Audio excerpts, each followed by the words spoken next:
Hello, welcome to another module of this course, Analog Circuits. In the previous module, we discussed about feedback. So, as I mentioned that feedback is a very important aspect of any analog circuit design. We can control many of the variables in any analog circuit using feedback.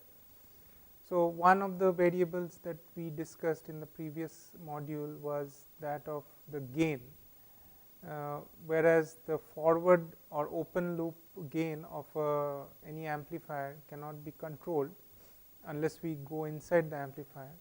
Using feedback, we saw that if the gain of the amplifier is sufficiently large, then the overall gain, or what we call the closed loop gain, is can be made dependent only on the feedback factor beta, and the forward loop gain does not have any role to play. So, in this lecture we will discuss some more effects of feedback.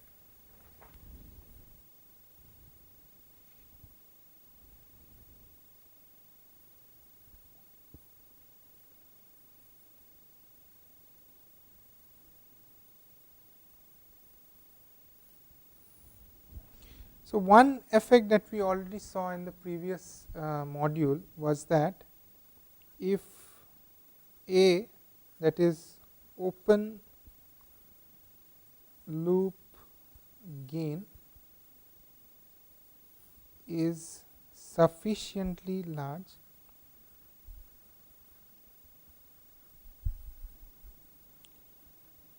then closed loop gain A of f is approximately to 1 upon beta. So, here we have made this closed loop gain dependent only on the feedback parameter. Let us see some other effects.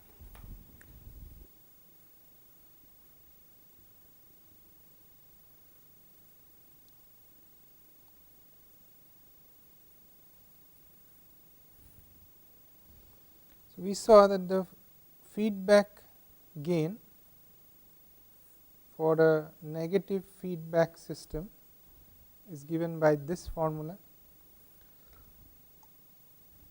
Now, if we take the derivative on both sides, that is, if we perform this operation,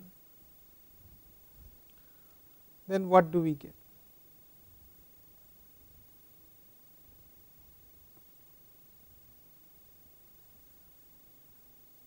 Or it is equal to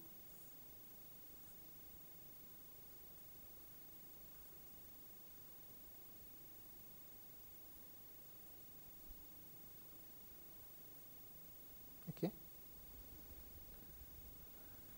Now, it can be shown from here that this dAf upon A of f is given by dA upon A upon 1 plus A beta. Okay. So, what you see is that fractional change in A is reduced by a factor 1 upon A plus beta, 1 upon 1 plus A plus beta.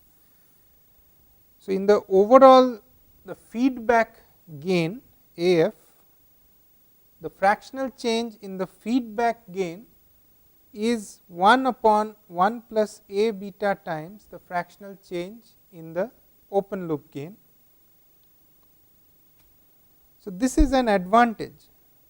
What we are seeing is that suppose for some reason there is a change in this A, due to some factors like its internal circuitry or something like that. Say there is some change in this open loop gain A, then in the feedback gain the same change will be reflected by a much smaller factor. As you can see, if beta is equal to 0, then dAf upon AF is equal to dA upon A. So, then the fractional change becomes the same, that is the closed, of course, if beta is equal to 0, then the closed loop system no longer remains a closed loop system, it becomes an open loop system. So, this phenomenon where the impact of any change in the open loop gain is transmitted to a much smaller extent to the at the output of the closed loop system is called gain desensitivity.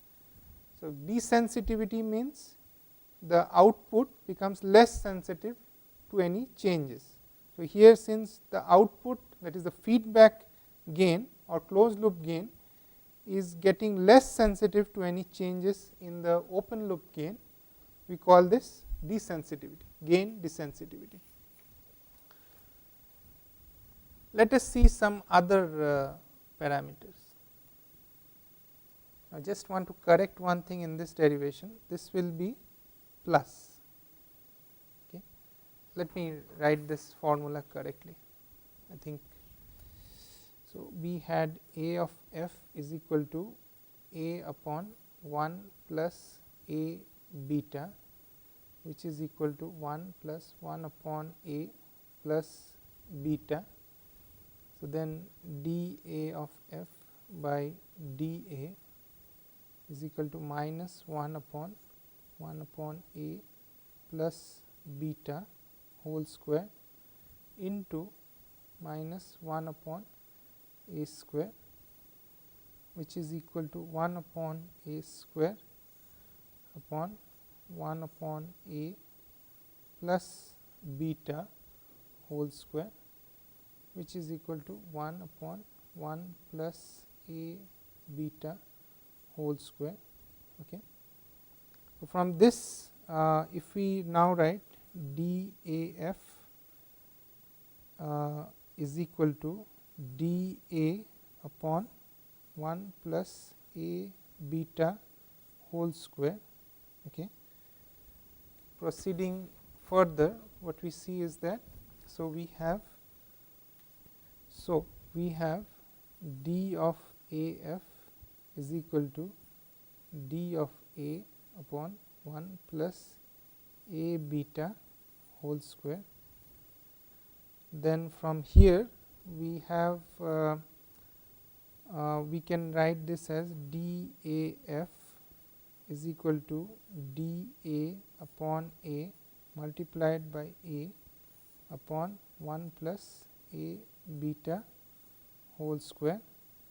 So, this from here we can write this as dA upon A times A upon 1 plus A beta times 1 upon 1 plus A beta. So, this is equal to A of f.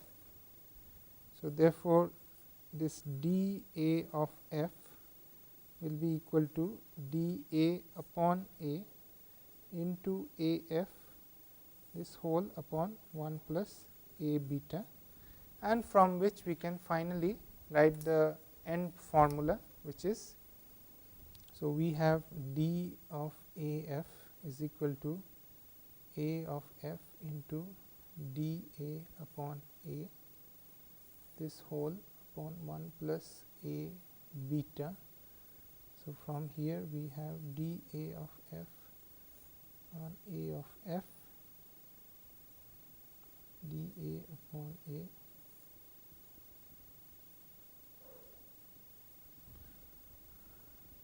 So, this is the proof of that formula which I gave here while discussing the desensitivity. So, here it was not properly clear how this we were getting this formula. So, this is the derivation for that. Okay. Coming to the next effect, which is what we call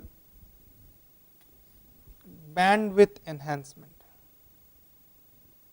So, coming to the next effect, which we call bandwidth enhancement.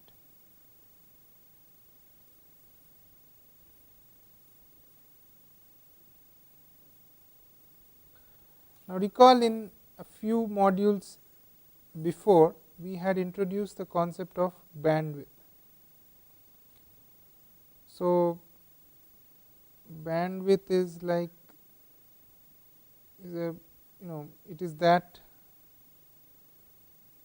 there are two 3 dB frequencies, okay, and this range of frequencies between omega h and omega L is called the bandwidth. Now, already while discussing the unity gain frequency, we had saw unity gain frequency of a op amp with feedback. We had seen that an op amp which has a characteristics like this initially, after feedback the characteristics become like this and the upper cutoff frequency shifts. So, in this case we had already seen that the presence of feedback will increase the bandwidth. But for a more general case where both omega L and omega h is present, let us see what happens. So, suppose we have a transfer function of a system given like this.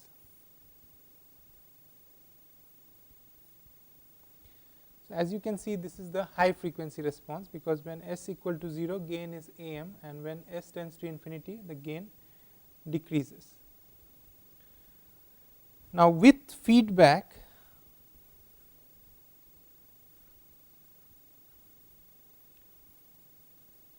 the transfer function gain or the gain with feedback becomes like this.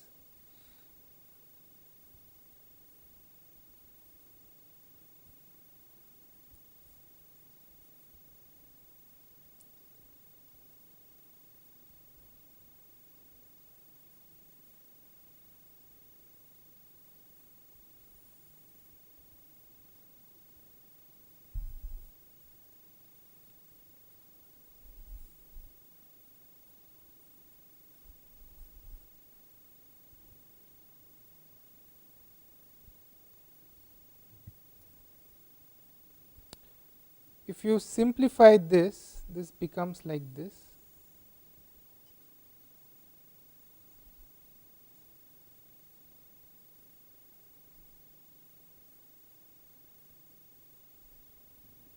Okay.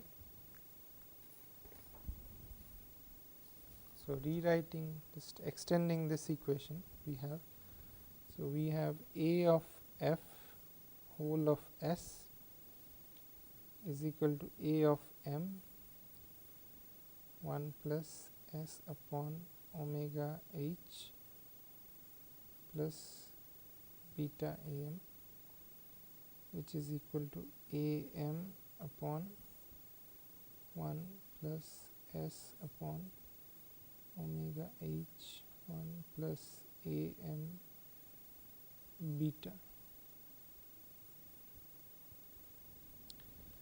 Here what can we infer from this equation? So, this new 3 dB frequency or the new upper 3 dB frequency omega h dash is now equal to omega h times 1 plus am beta. Okay. So, clearly since beta is a this am beta is this product, am beta is usually a large quantity, the new 3 dB frequency is significantly larger than omega h. So, we have extended the upper 3 dB frequency. So, it is a fresh page for this. So, initially suppose our frequency characteristics looked like this.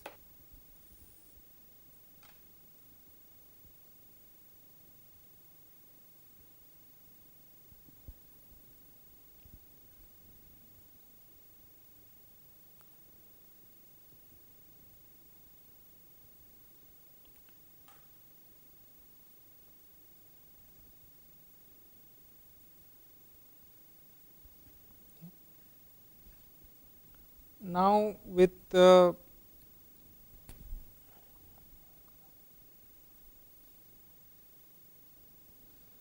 feedback present, my omega h dash is here.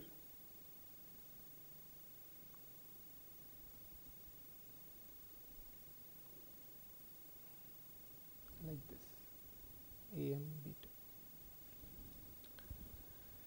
So, clearly the upper 3 dB frequency has increased now. What about the lower 3 dB frequency? So, going back to the same type of derivation that we did for the upper 3 dB frequency, we can obtain something similar for the lower 3 dB frequency as well. So, for calculating the change in the lower 3 dB frequency, the kind of transfer function that we have to use is now something like this.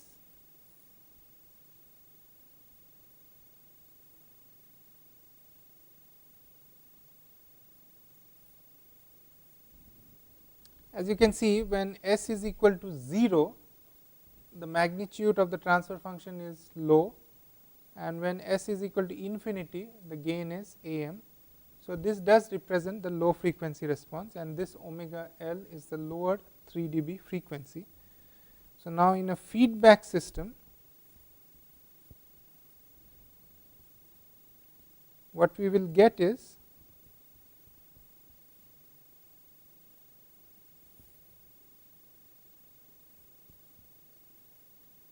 of course a negative feedback system. Now, note in some places I am ignoring the S that is usually associated with beta. The reason I am ignoring it is because this beta often is frequency independent. Okay. So, then this becomes what? This is equal to AM upon 1 plus omega L upon S upon 1 plus beta into AM upon 1 plus omega L upon S, which in turn is equal to AM upon 1 plus omega L upon S plus AM beta. And then proceeding in the same way that we did previously. Just one small correction I want to make in the previous one. I divided both numerator and denominator by AM beta. So, the correct formula should be this. Of course, that does not affect the numerator, does not affect the upper 3 dB frequency, but still it should have been shown properly. So, now dividing both the numerator and denominator by 1 plus AM beta, what we get is A of F S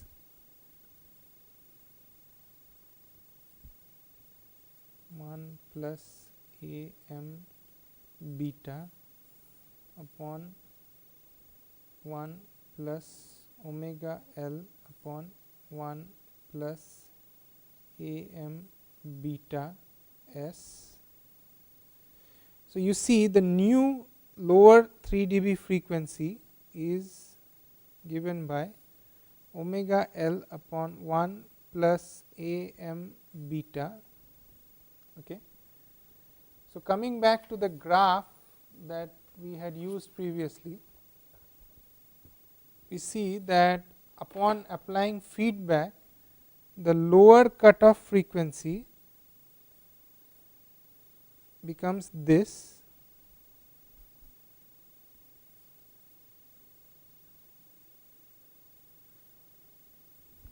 okay. So, the overall bandwidth is now this much as compared to the previous bandwidth of here. So, it is now between these 2 points as compared to it previously being between these 2 points. So, the overall bandwidth has shown an increase. Okay. So, this is the major conclusion from this discussion, that upon applying feedback, the overall bandwidth of a system is much larger than its open loop bandwidth. Also, one other effect that is frequently seen with feedback is we can express it very simply. So this is the fourth effect, increase in linearity.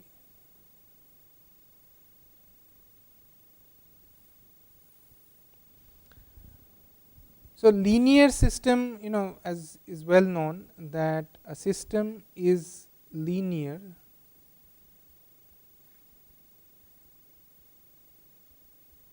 this we had discussed previously if y of t, two conditions, one is y of t is equal proportional to the input, and second the principle of superposition applies. That is, overall impact of a sum of two signals is the same as the summation of the responses if each signal would have been applied individually.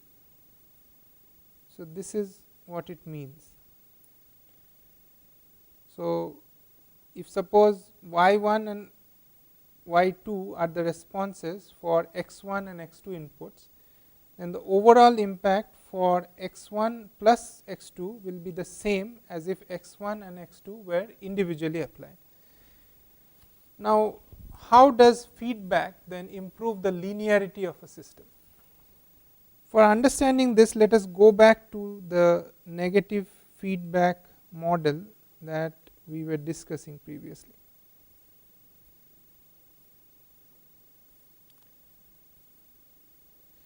Now, one thing which I did not mention previously is that this negative feedback has a tendency to reduce the output, whereas positive feedback has a tendency to keep the output increasing, keep the increase in the output, or in fact increase the rate of increase in the output. So, positive feedback often leads to saturation of a system, that is, the system tends to produce an output which reaches its maximum limit, but negative feedback tends to pull the system back from its maximum output. It tends to stabilize the system, as we shall see later when we study about stability.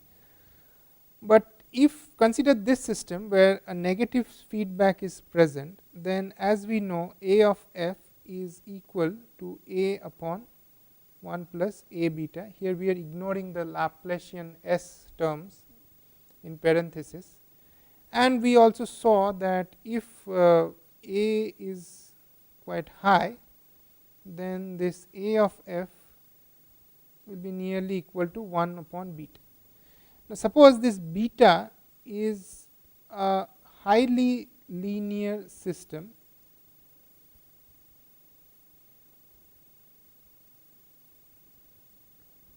then the overall gain of the closed loop system, since it depends only on beta now, hence the closed loop system must also be linear, isn't it?